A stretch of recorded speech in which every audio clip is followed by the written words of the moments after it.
Ratusan siswa SMA Negeri 2 Makassar antusias untuk menjalani vaksinasi yang digelar oleh Polres Pelabuhan Makassar bekerjasama dengan Dokpol Polda Sulawesi Selatan. Vaksinasi kali ini menargetkan 200 siswa divaksin. Selain siswa, sejumlah guru dan tenaga honor di SMA Negeri 2 Makassar juga menjalani vaksinasi. Vaksinasi yang digelar dari sekolah ke sekolah ini untuk mempercepat vaksinasi terhadap anak dan remaja, serta untuk mempersiapkan sekolah menghadapi belajar tatap muka.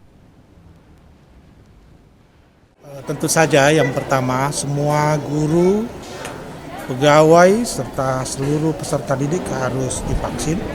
Di samping itu, sekolah juga harus menyiapkan sarana protokol kesehatan.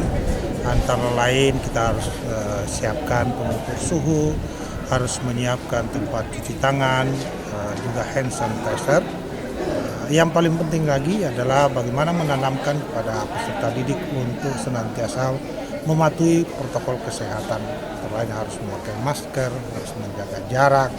Dan alhamdulillah hari ini kita laksanakan vaksin secara massal, baik itu guru maupun peserta didik serta orang tua.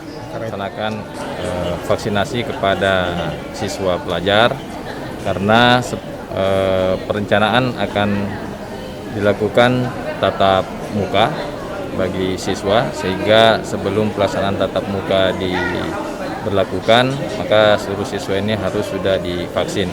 Ini juga termasuk akselerasi percepatan vaksin yang harus segera dilaksanakan ke seluruh masyarakat agar bisa mencapai herd immunity.